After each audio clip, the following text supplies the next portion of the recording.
Welcome students. We are going through the topic snake. आपण आत्तापर्यंत सापाबद्दल माहिती घेतलेला आहोत. साप म्हणजे काय? साप ओळखायचं कसं? त्यानंतर व्हेनम ॲपरेटस. आता ह्या व्हेनम ॲपरेटसमध्ये काय आहेत? ग्लँड्स आहेत, डक्ट्स आहेत आणि फँग्स आहेत. आता व्हेनम आणि पॉयझन. पूर्वी ह्या व्हेनमलाच पॉयझन म्हणतो तो. Now the perfect word is the venom. आपण मराठीत विष म्हणतो आहे, पण मराठीत अशी दोन शब्द नाही आहेत, पण इंग्लिशमध्ये आहेत व्हेनम आणि poison. The perfect word for snake poison is the venom. So today we are going to discuss about the venom, anti-venom production and the effects of the venom. अति महत्त्वाचं टॉपिक आहे. व्हेनम म्हणजे काय? विष म्हणजे काय? Anti venom production, विष लस, त्याला लस म्हणतो आहे आपण.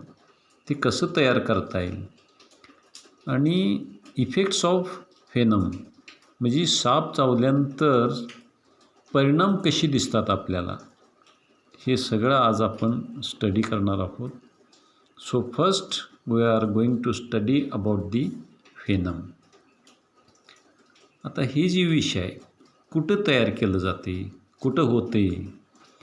So this is secreted by venom glands. आपण व्हेनम ग्लँड्स बघितलेलं आहे, कुठं आहेत, कसं आहेत. अँड आता कुठं तयार होते? Secreted by the venom glands. दिसायला कसं आहे? दी व्हेनम इज क्लिअर फिस्कस फ्लुइड. दिसायला क्लिअर दिसते, फिस्कस आहे म्हणजे पाण्यासारखं पातळ नाही आहे, जरासा जाड आहे. कसं आहे? Which is tasteless and odourless. Tasteless आहे, आपण काय टेस्ट घेऊ शकत नाही प्रत्येक वेळेला, पण त्याला चव नाही आहे. ओडरलेस आहे.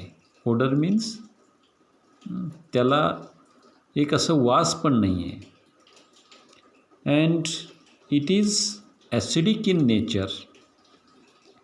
म्हणजे आपल्याला माहीत आहे ॲसिडिक आणि बेसिक. हे ॲसिडिक आहे. The specific gravity. आता हे स्पेसिफिक ग्रॅव्हिटी किती आहे?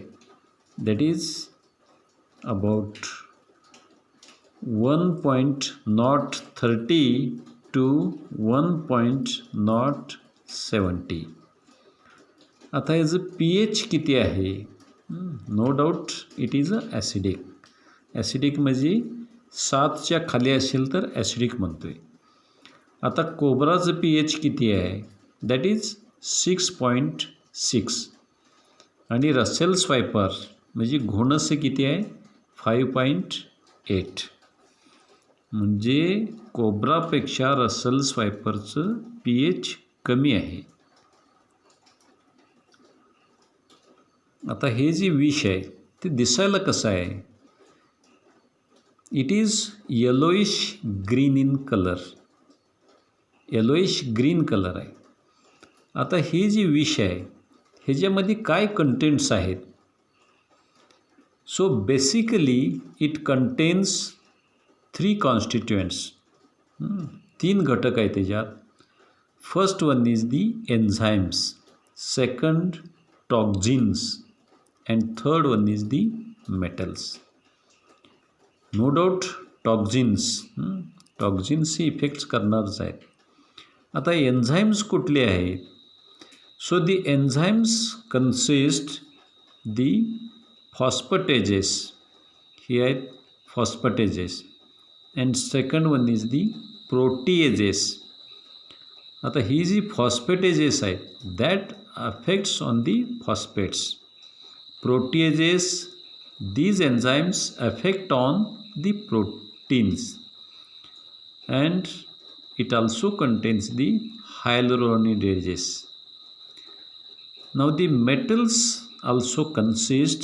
आता कोणकोणती मेटल्स आहेत? That is the zinc, sulphur and the copper. आता ह्याच्यामध्ये फक्त डेंजरस आहेत असं नाही आहे, त्या विषयामध्ये काही चांगली घटकसुद्धा आहेत.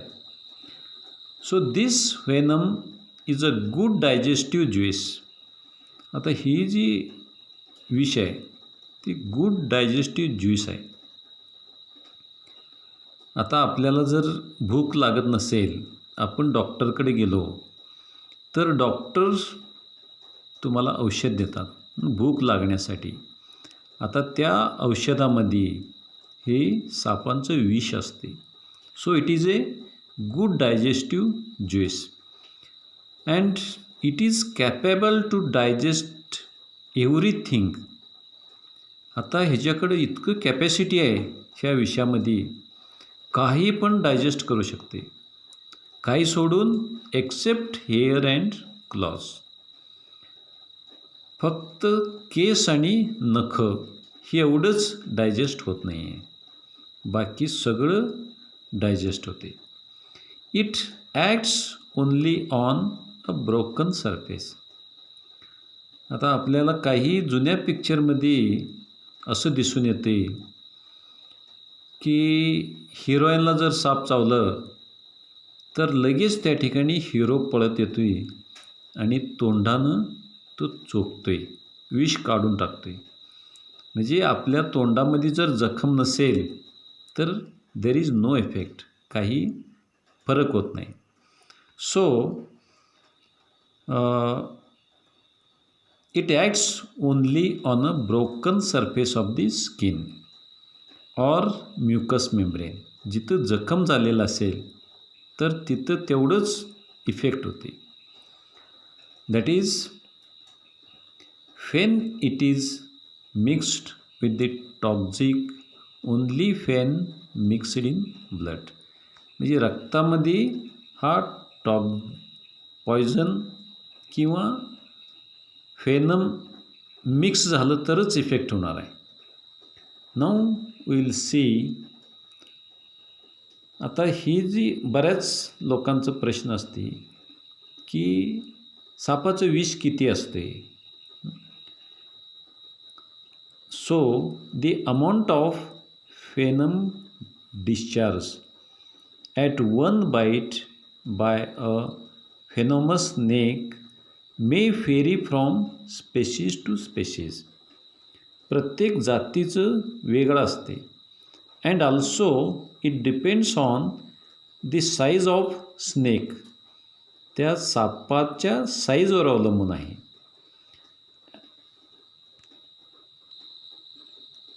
And also it depends on the condition at the movement. म्हणजे साप ज्या वेळेला दंश केलेला आहे त्यावेळची condition. Is it a dry bite. बऱ्याच वेळेला दात खरचटलेले असतात पण विष पडत नाही आहे. So that depends on the condition of the movement. And also it depends on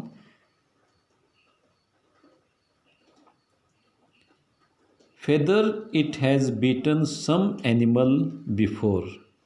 म्हणजे आपल्याला चावण्याच्या आधी हा दुसरा कुठल्या प्राण्याला बाईट केलेलं होतं काय ह्याच्यावर सुद्धा अवलंबून आहे. So generally that is the amount of the venom in case of C snake. आता जी समुद्र साप आहे त्याच्यामध्ये किती आहेत? फार कमी आहेत. 2 ते 3 ड्रॉप्स पॉयझनचा अमाऊंट आहे. But in case of king cobra, राजनाग, ह्याच्यामध्ये जवळजवळ 30 ड्रॉप्स ॲट अ टाईम विष टाकलं जाते. नाव दी अँटीव्हेनम प्रोडक्शन.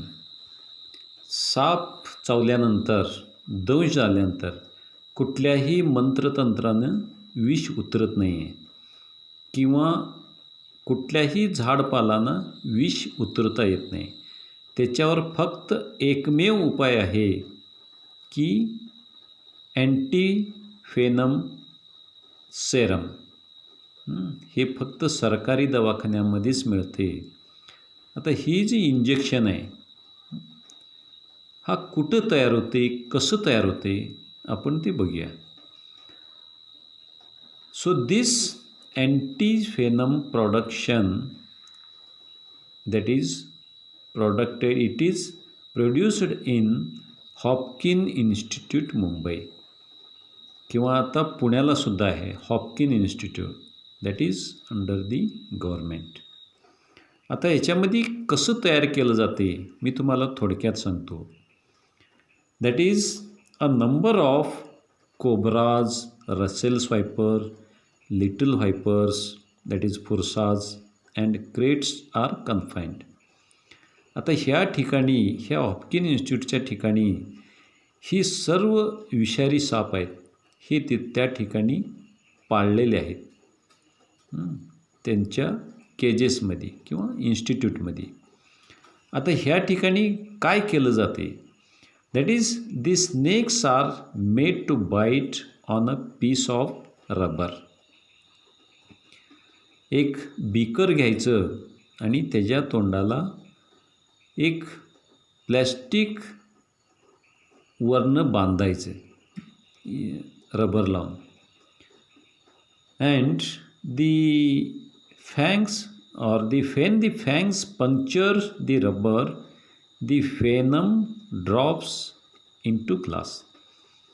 त्या फँग्स त्या प्लॅस्टिकवरती रुतलं की पॉयझन पडते त्या ग्लासमध्ये. And this venom now collected and dried by vacuum desiccator. ते कलेक्ट करायचं आणि ड्राय करायचं, उन्हात ड्राय करायचं नाही, that is dried under the vacuum desiccator. Then और afterwards this venom is dried and afterwards it is dissolved and injected into horses for immunization. आता ह्याच्यातून जी ड्राय झालेलं पॉयझन आहे ते नंतर डिझॉल्व करून घ्यायचं आणि हे इंजेक्शन करायचं. कशामध्ये? हॉर्सेस. त्या ठिकाणी हॉर्सेस आहेत.